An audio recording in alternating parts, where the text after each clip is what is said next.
Good afternoon. Everybody was here for lunch? Okay, sounds sleepy, you must have been. Okay, we're going to talk today about college and career readiness. Just to give you a little bit of background, college and career measures are one of the three areas in which we're measuring items for the Future Ready PA Index. We measure state assessment measures, we do the on-track measures, and we look at college and career measures. The two we're going to address today are the career standards benchmarks and the industry-based learning. I'm going to take you through the data part of things. Laura is our career readiness advisor. She is the expert in all things related other than data. And I think it's Laura's turn.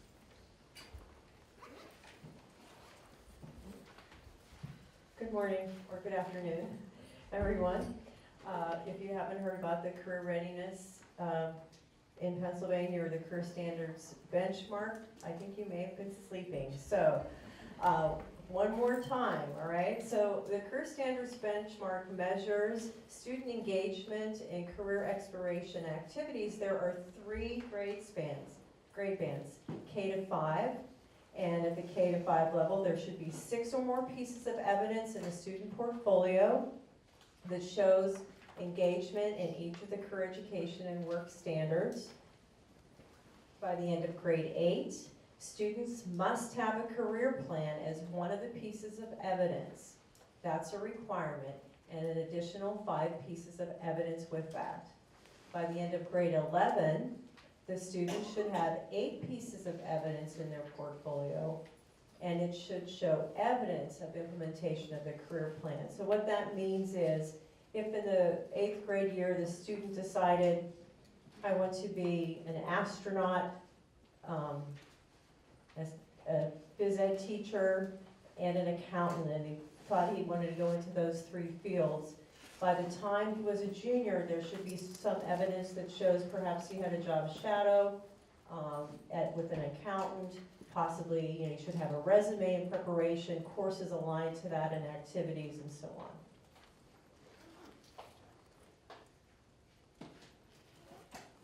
These are the standards. If you haven't seen them by now, here they are again.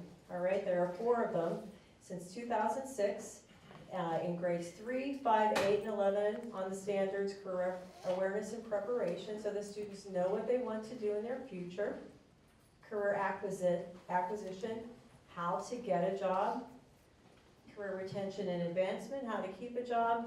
And entrepreneurship, I've just heard so many really good definitions of it lately, but I like the idea that it's solving a problem, a social problem, a world problem, a business problem, and so on. So entrepreneurship is an interesting standard to get students to learn more about.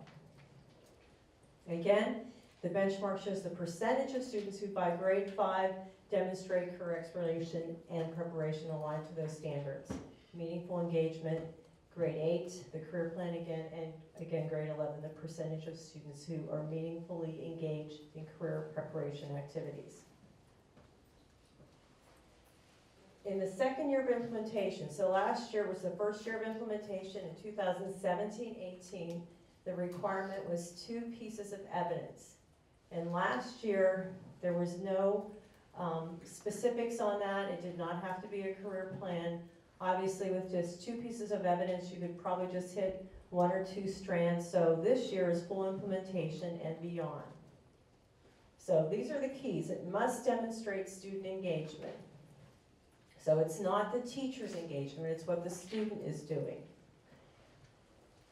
There must be some type of evidence, also called an artifact. And you don't necessarily have to, if it was something that would take up like a mobile or something, a career mobile that would take up a lot of space, you just have to take a picture of that and include that in the portfolio. There's a difference between evidence and reporting. Evidence is the cumulative accountability of what the student has in their portfolio. So a student may not complete evidence 1 year. In grade 7, let's say they just decided, I don't want to do anything this year. But in grade 8, they kick it into gear and they get their 6 pieces done. You can still report those students as a yes. And it's audited during the state assessment monitoring. Attendance transfers and new enrollments. I get the most questions about this piece. So here it is again. If a student enrolls before January 1,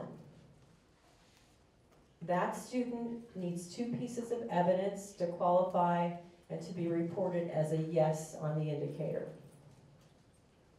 If the student enrolls after January 1, they only need to have 1 piece of evidence in their portfolio to qualify as a yes.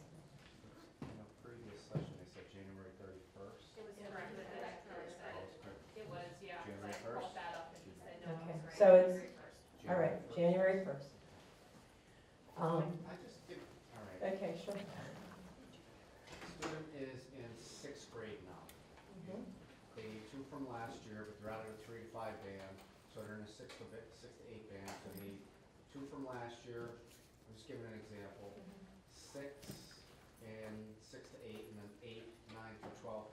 So they're gonna graduate with 16.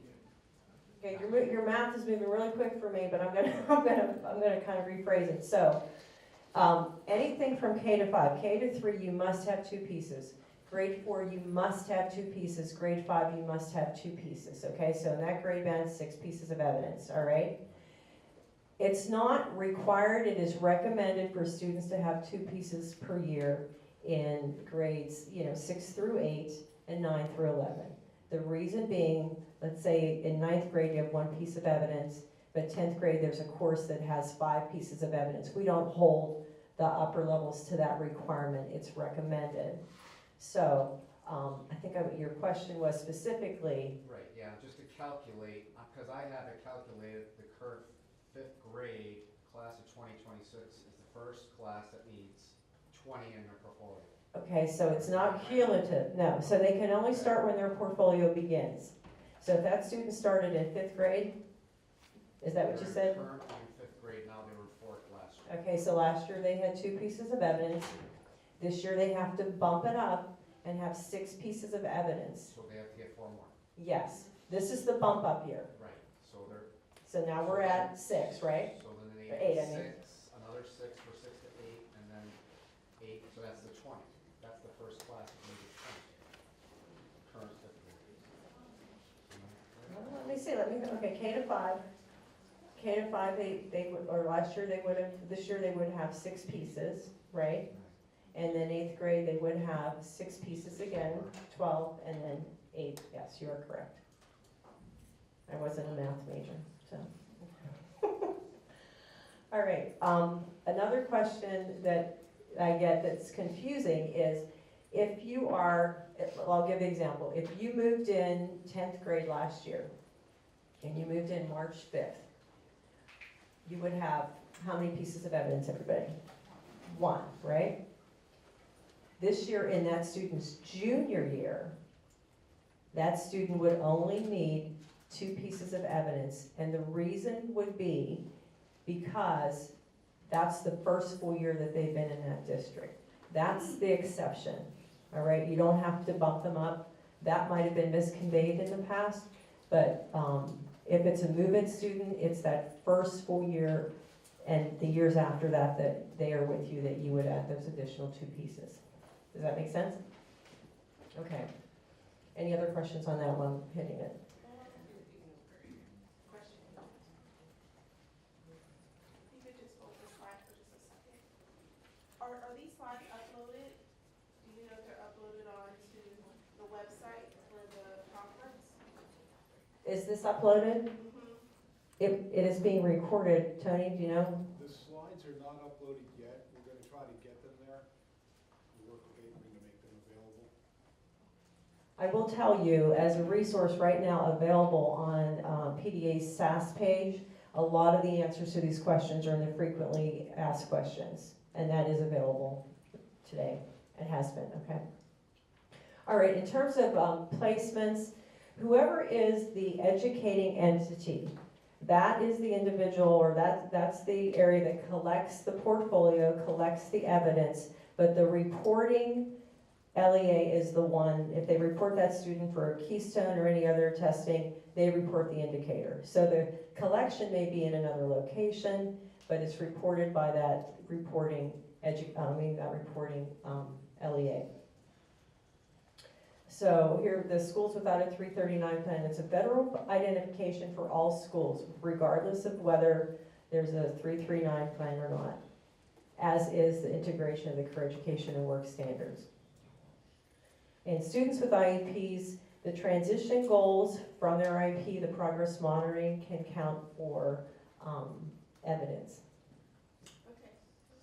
Yes? I do have a question about acceptable evidence. It states there that student work or the original work is not the only acceptable artifact. I apologize if you already mentioned it, but could you just mention what? I'm going to go through an evidence slide, and let's look at that, and if you have more questions, I'll address them. Okay. And here we are. Again, this is also on the SAS page, so if you don't catch it now and you can't write that down or take a picture, it's on the SAS page. So these are examples of student engagement. Obviously, the career plan is a must. You must have that. There's many different types. That is engagement. Rubrics count, so you have a big 25-page research paper. You don't have to collect and put that whole thing and download it. You can simply have the rubric that shows that the standards were implemented and what the student learned. Reflections are quite popular. So, a few sentences on what they learned from that. So if they go to a job or to a career fair and they visited, they talked to the Marines and they really enjoyed it and they're really impacted by that moment, that would count, not the attendance sheet. The NOCTI test codes there that you see. Questions I get a lot of times about certificates. So if a student has perfect attendance, that is not engagement of the standards. Someone might say, well, that shows that they're punctual and good skills, but no, it's not necessarily an engagement and evidence. However, like if a student goes to FBLA and is in a competition, they get they're placed for a job interview, that's showing a lot of evidence to get to that point of achievement. If a teacher's doing something in the classroom that's related to the standards and shows what that criteria might be and the student's name, when it's connected to the standards, that can count. And I already mentioned the transition goals. This is unacceptable evidence.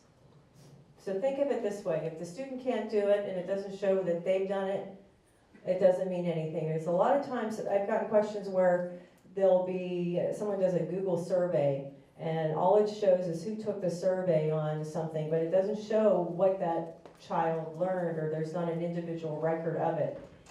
When they come in to monitor, they're going to ask you, let me see evidence of what this looks like, even if it's a digital collection. So if they did a reflection and it's a digital download, it can't just be the checkbox, it has to be accessible. So I statements with reflections count. Now the I statements, how many are familiar with the I statements? Okay, so they're pretty popular and they basically show things that students know how to do. So I know how to write a business email, or I know how to use the phone appropriately, and so that what they would have to do, they can't just check it off, they'd have to explain how does that help them prepare for their future and their work. And any kind of state assessment would not count. Now, are there any questions on the evidence? Laura, how about, I had a district this week ask me if the PSAT would count. I've had that question before.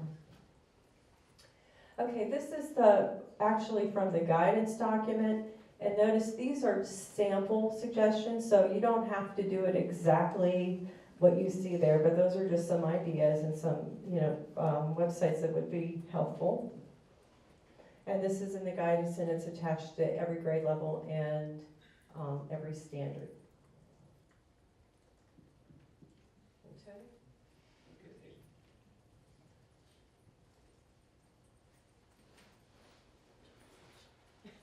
Two things, great.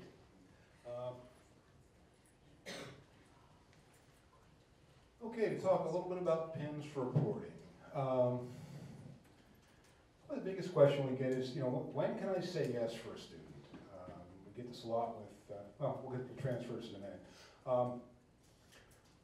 We'd like you to report all your grade 5, 8, and 11 students in the student fact template for career standards benchmarks, and let us know if they did or did not meet the standards for that particular benchmark.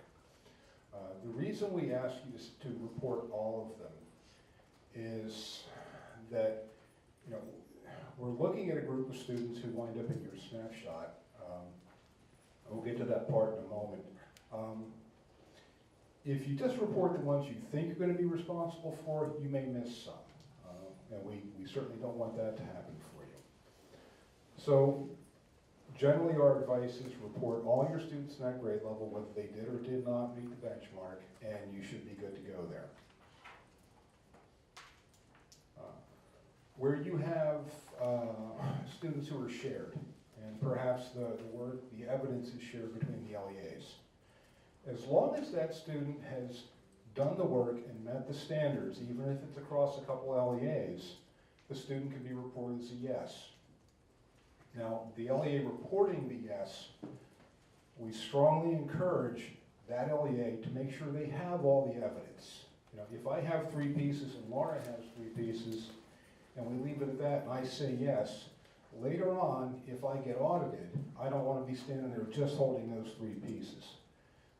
I want to make sure that I can substantiate what Laura has told me about my student and what I've done. We get this question a lot with students who do some things at the IU, some things back in their district.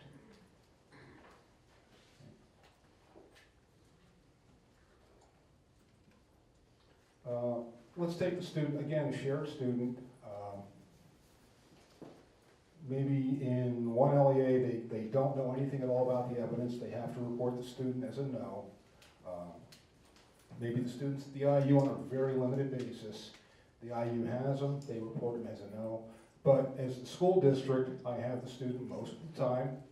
I've made sure he's got all 6 pieces that he needs for me to be able to report a yes. If I report the yes. For whatever LEA this student is counted, based on the snapshot, which we'll get to in a moment. He has 1 yes, he's going to be a yes across the board. For transfer students, the LEA at which the evidence is completed should report the yes. If a student transfers from my district to Laura's, it's our hope that I would send whatever evidence I have along with the student, so Laura would know where the student is at this point. Maybe I did all 6 pieces before the student transferred. In that case, I'm going to report the yes, but Laura would probably want to know that. If I report the yes, and the student is with Laura when the student is measured at the end of the grade band, Laura will get the credit for that student having done that. We okay so far?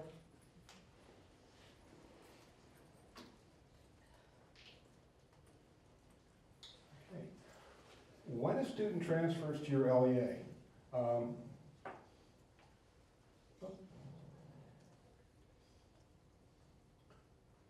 I think we've covered most of this. You can report based on what the student has done at your LEA. Suppose I'm not able to send Laura the evidence that I have, or maybe the student has done nothing with me.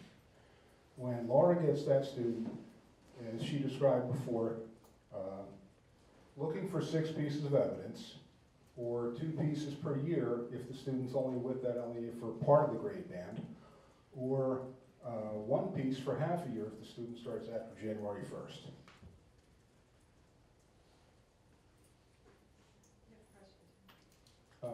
Sorry, yes? Okay, Tom, can you explain what the grade 11 using 8 pieces, how does that work with, like, it's 3 years but 8 pieces? Because like she had said, if the student came in the middle of 10th grade, they just need the 3. But like if they came in the middle of 9th grade, would they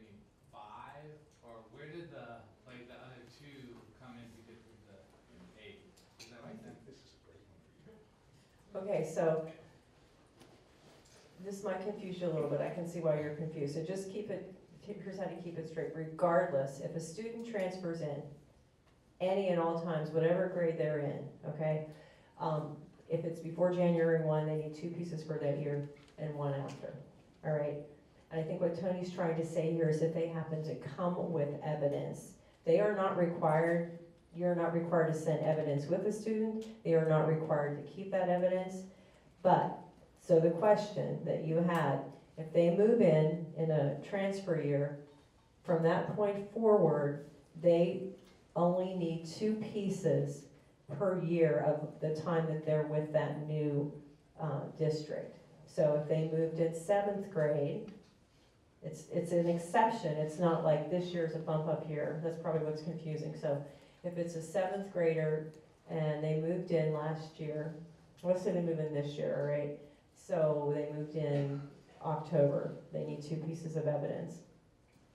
In 8th grade, that's their next full year. They need 2 pieces, but one of those pieces should be a career plan because that's their next full year. By the time they get to their junior year and they get in that next grade band, they'll be able to have that 8 pieces of evidence for their junior year. Does that make sense? So I know why you're confused because we're thinking of a full year. Where this gets tricky is where students are moving multiple times in 1 year. You know, it's more addressed for that kind of thing. And the students here in September, they're gone and, you know, they get there 1 year and then they move and they come back. You just have to start fresh. If they happen to have their evidence, that's great, but more than likely if they're moving that much, they probably don't. So that idea of, you know, 2 before January 1 and 1 after, and then giving schools the opportunity to, you know, with that move-in student for every full year that they're there.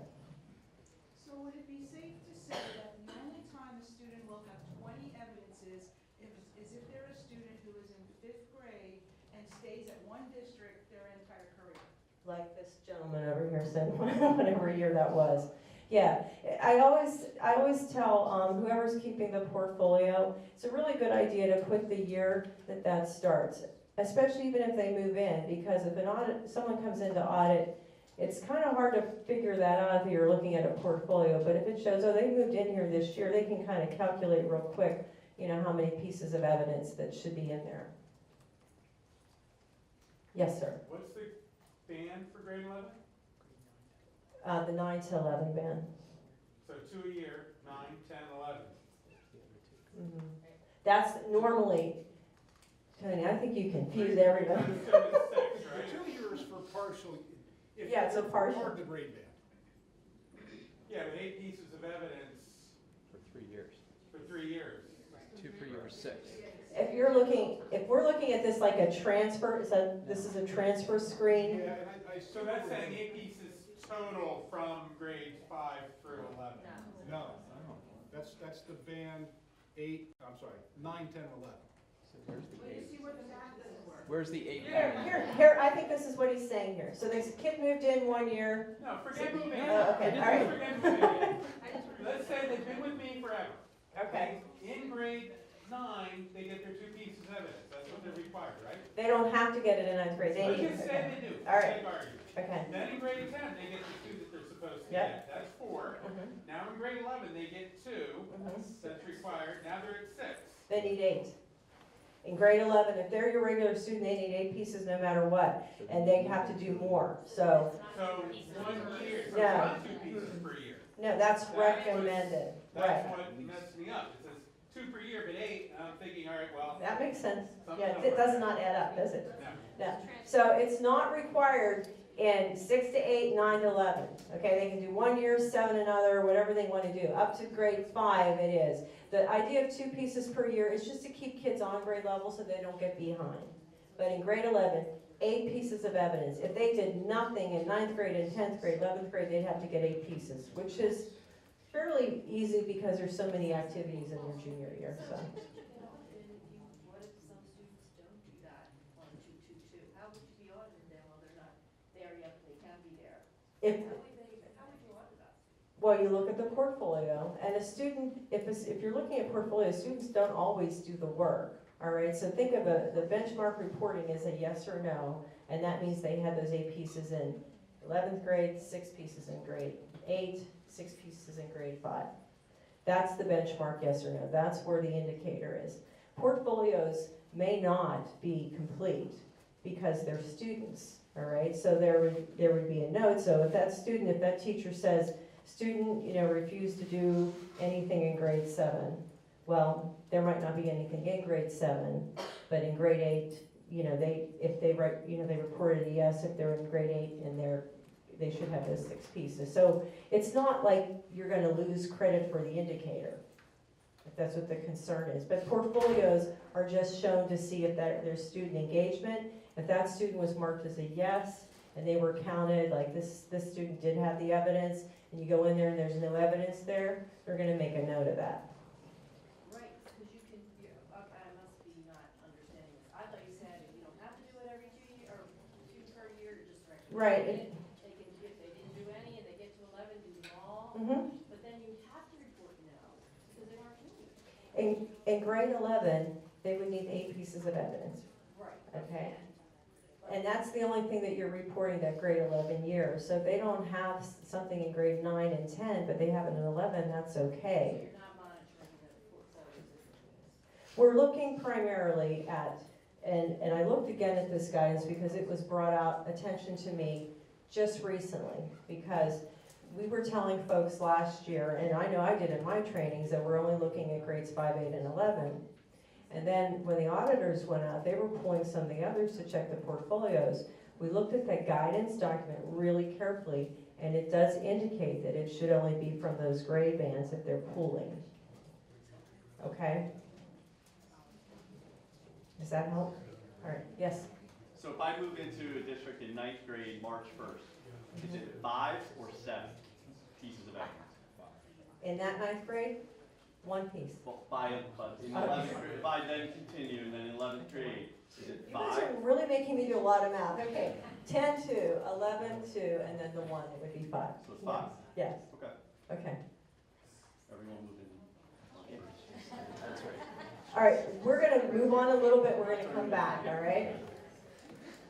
I think I have another slide. Okay, this should be a little less painful.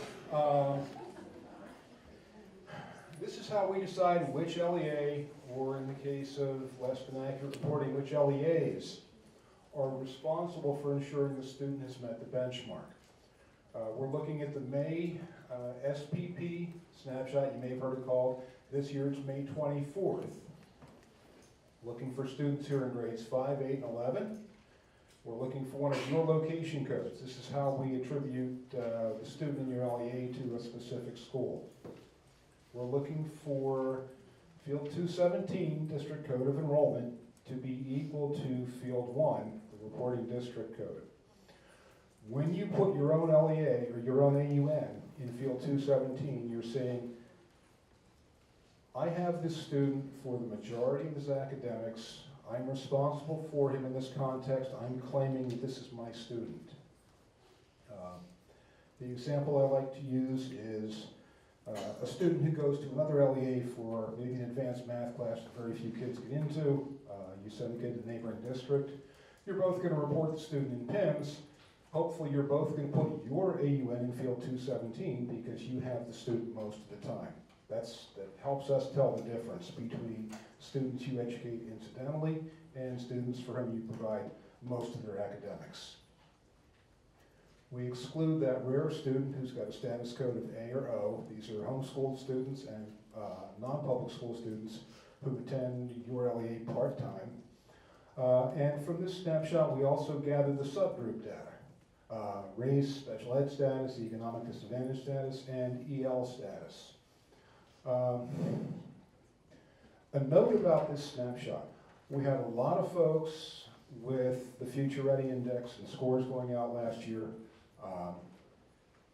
say, wow, there are a lot of students here that I'm responsible for that had transferred out before that snapshot. The unfortunate part of that problem was we didn't know they transferred because the transfers weren't reported until after we took the snapshot. and not to shame anybody, but to show you the importance of keeping up on your student template data and your school enrollment template data, particularly when we're taking a snapshot. These snapshots have a lot of meaning and they have a lot of effect. When it comes to the after-the-fact data corrections that we sometimes do, if you miss reporting some students as having accomplished something, a lot of times we have time at the far end to accommodate that. When it comes to something like this, the students who are actually in the denominator for this calculation, once that snapshot's taken, we can't take kids out of your denominator. If a student transferred and it's not reported, the student is still going to be counted in this measure for you.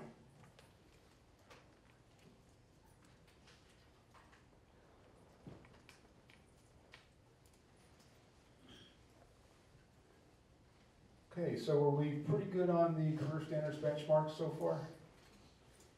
Except for the evidence questions? I think we'll go back and clarify some of those earlier, but we'll move on a little bit, if Sure. anything, and then get through the industry-based learning and then some of the questions that we didn't quite answer.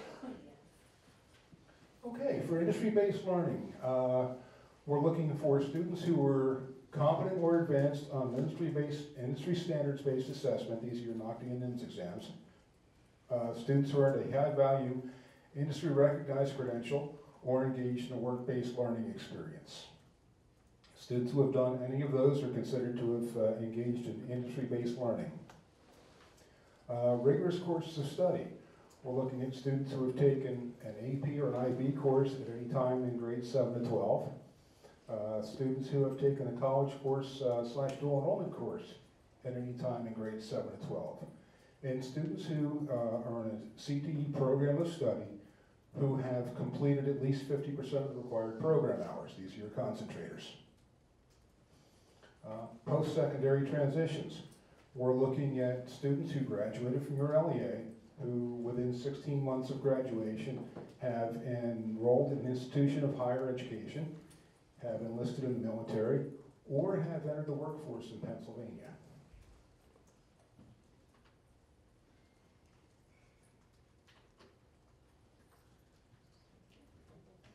So what's great about those college and career measures, not only are we getting them with a career standards benchmark in school, we're catching them with that engagement, but in the previous slide, we have dual enrollment, we're preparing them for college, and then after, we'll know after graduation how much of an impact that has 16 months later.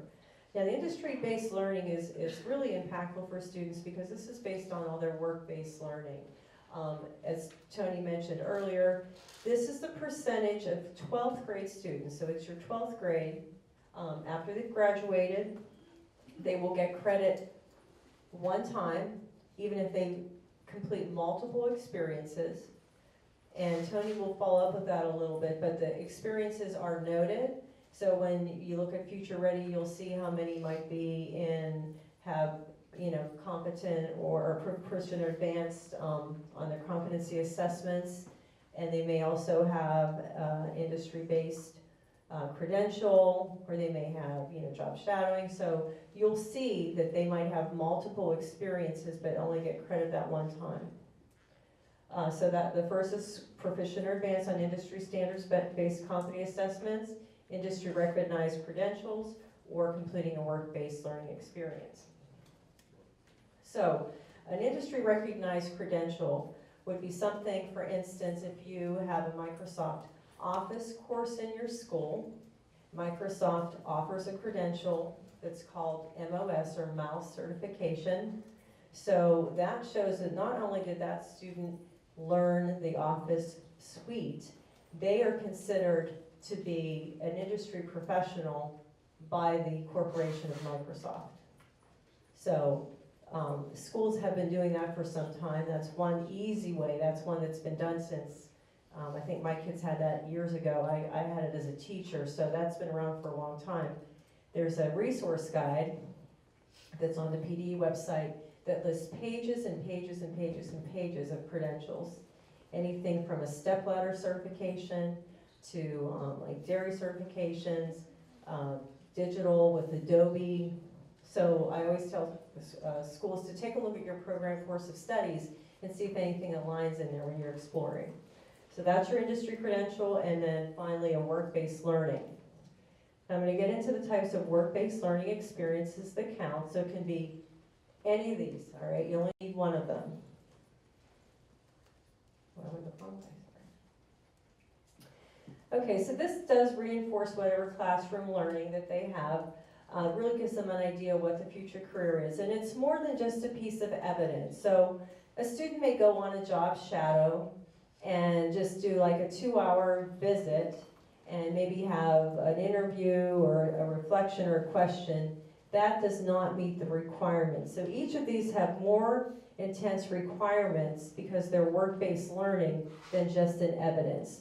So not all evidence is industry-based learning, but in most cases what you're doing in industry-based learning will have multiple pieces of evidence for the indicator. So job shadowing, where the student goes into a workplace, we require them to have 3 separate experiences with a minimum of 3 hours each.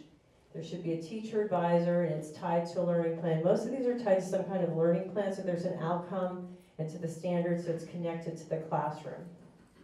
Internships, those are usually given for credit in a school, and they should be at least 60 hours.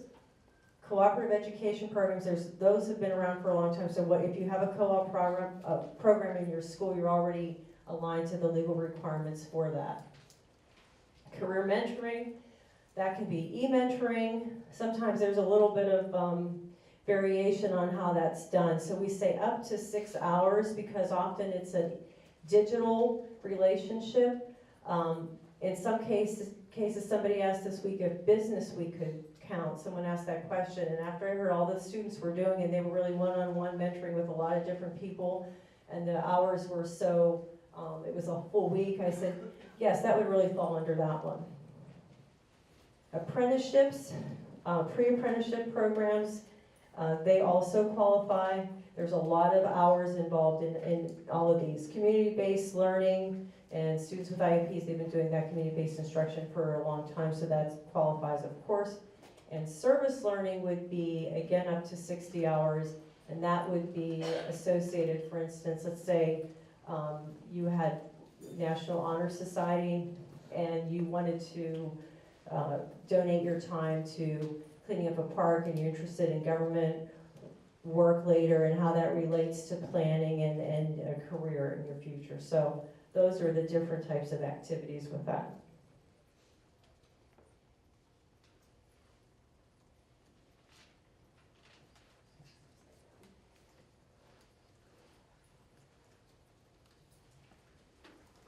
Okay, let's talk about reporting industry credentials and work-based learning experiences. These can be reported several ways. For students in approved CTE programs, we look at the CTE student fact template for work-based learning experiences. We look at the CTE student industry credential template for credentials. For students who engage in a work-based learning experience or earn a credential outside the scope of a program, we look at the student award fact template. You can report both of those items in there. The LEA that's accountable for the student in this measure. We look again at the May 24th snapshot, also known as the SPP snapshot. We look for students who are in grade 12. Use location code to put them at one of your schools. Field 217 equals field 1. Again, you're claiming the student. We exclude homeschooled and non-public students who attend your LEA part-time.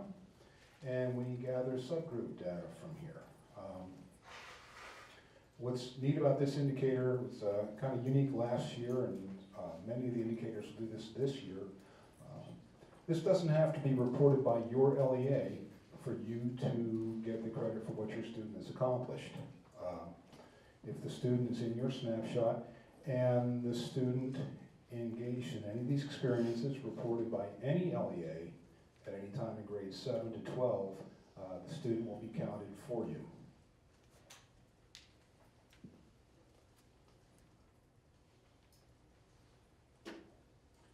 And I think that's our last slide before we go into some questions. Just some statistics related to industry-based learning.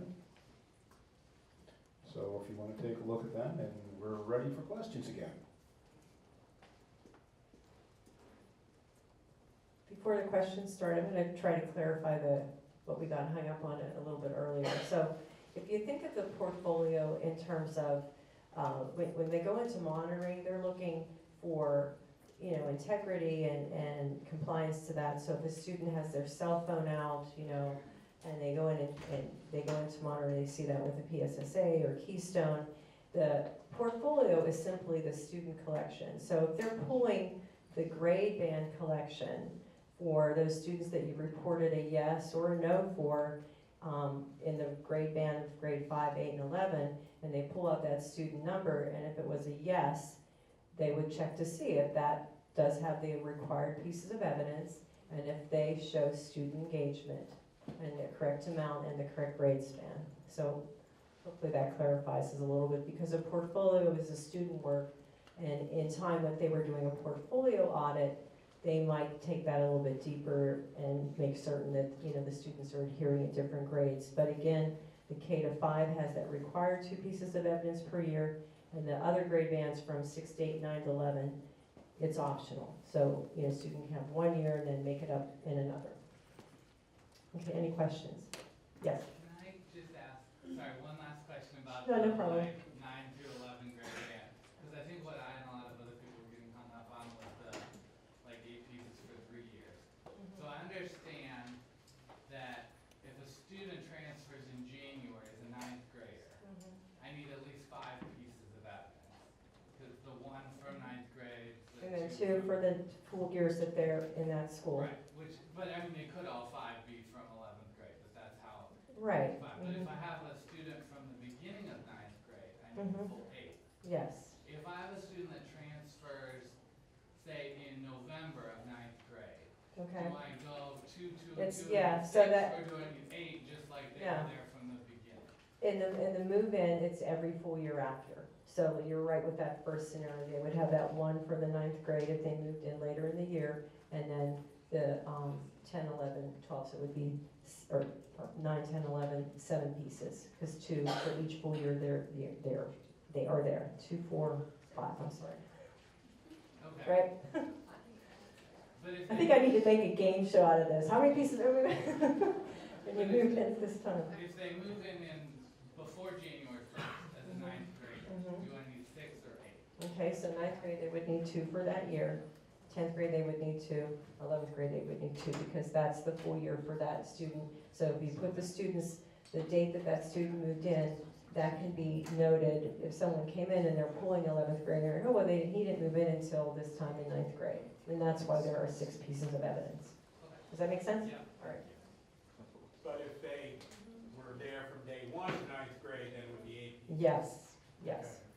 And just to make sure I'm clear, the first example he gave, he has the 5 pieces of evidence, Mhm. then, and I have him at the end of 11th grade, and May 24th, I report yes. Yes. Okay. I have the 5 First pieces. example, you're really, His example. Yes, yes. I report yes. yes, 2, 4, 5, yep. Okay. Mhm. Now, are you prorating this with it just starting this year, or is it? 2017-18 was the 2 years, or 2 pieces of evidence, but it's full implementation this year. Is that your So question? For 11th grade of this year, Mhm. what we've had since 9th grade, we need all 8. 8 pieces Mhm. for this year, for Mhm. 18, 19. Mhm. Okay. Yes, If monitored this year, are they looking at this year's collection, or are they looking at last year? last year's. Okay. So a current senior right now is gonna graduate with just 2. That's it. They don't need Okay, any. go ahead, give me another one, I'm ready. They don't need to get anything this year. Well, if you're looking at last year's evidence, right? And that's, you're asking for a 10th grader, did you say? Right now, a current senior is just gonna escape with 2. Mhm. Funny, yes. they used to yell at me at PE when I used that term instead of graduate, I don't know. We still let you, you're just. I'm too new, I can't hear it anymore. yes. Going back to the reporting requirements, so, if we have a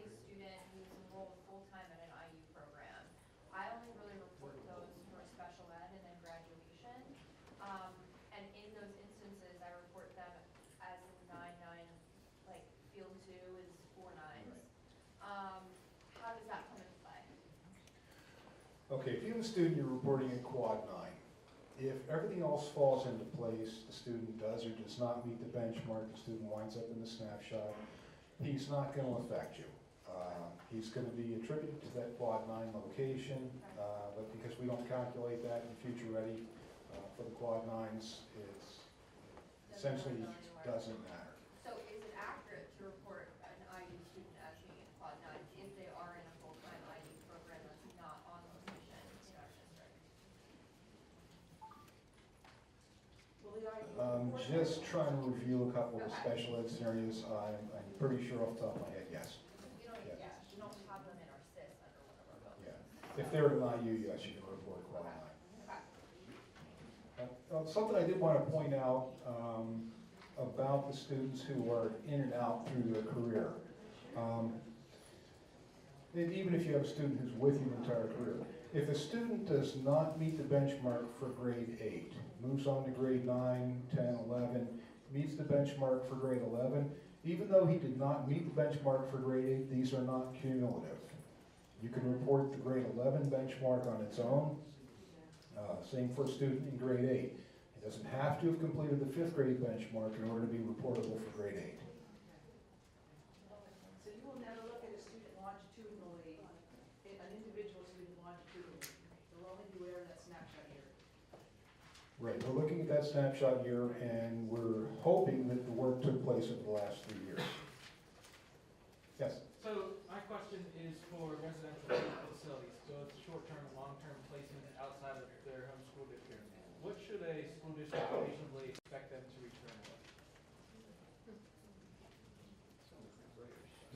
Okay, so keep in mind, and it has it right in the guidance, I don't have it memorized word for word, but everything is individualized to that student. So if a student has an IEP or if they're in an alternative ed program, you have to work with what's going to work well in terms of developing their education plan. So if it's determined by the educational team, the benchmark still holds place, but if there's a reason by the team that maybe it's going to be modified in some way. Maybe the resume would not be, for the student would be minimal, or maybe the application would require assistance with the teacher, that kind of thing. So the work can be modified and adapted to the student, but the requirements remain the same.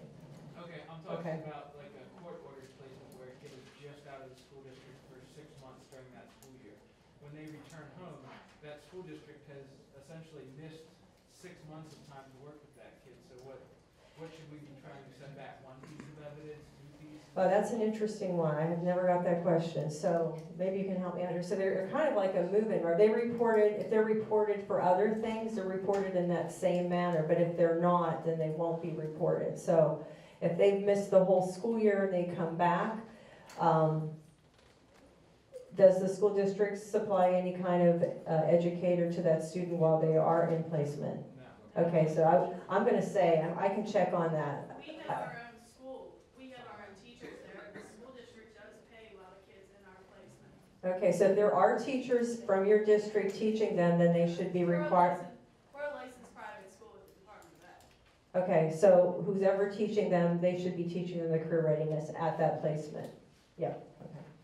So does that also fall into play with hospitalization students that are going in and out multiple ways as well? Because they're not technically our kids, but they're in and out. I think that one I would check on that one too, but in some cases, I mean, if a student's think of a child in a car accident and they're unconscious, it's not absolutely possible. That would be a medical, that would have some medical background with that. We just have behavior issues, so they're going to hospitalization and then coming back, but then they're gonna go find placement or whatever the case may be. So the students have behavior plans? Yeah. All right. But we're so transient, I mean, we're talking thousands of students that I have to worry about then too, about all my ins and outs. So if there's still teachers from your district, no? Nope. Okay. I'm gonna check on that one. So you are, what kind of school? Reading School District. And your students, okay, your Reading School District and your students are, where are they now that you're asking about? This would be like They're at like ADY? Yeah, they're like a Kids Peace Hospital, Phil Haven, like all these other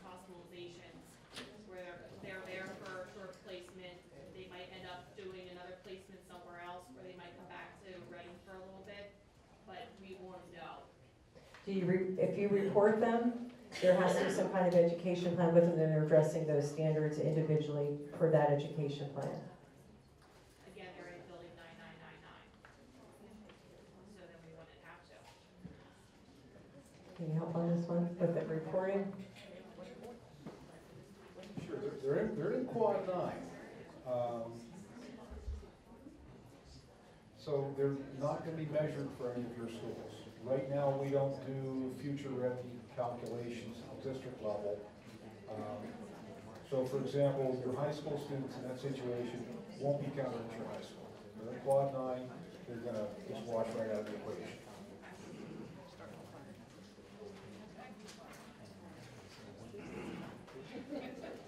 Well, if they come back from quad 9 on May 23rd, you report your enrollment like you should. Right. You should do that. They're in that May 24th snapshot, they're in your denominator. Now, how fair is that though? They come back one day, and they've been behaving probably all year long, and they just have put in for one day. How often do you get students that are just there for one day? Oh, we might have a few. Okay. Yeah. You know what? Shoot me the details on that. I am sure. I am sure. I may regret this later, but right now I'm sure. Send me the details on that. If there's a situation out there that we should address through our practices, we can look at doing that. I emailed you before with all those details as well, on a couple different scenarios. Caitlin, yeah, so I had a couple questions there, like translating kids coming in and out. All of that, to go through that again. Thank you.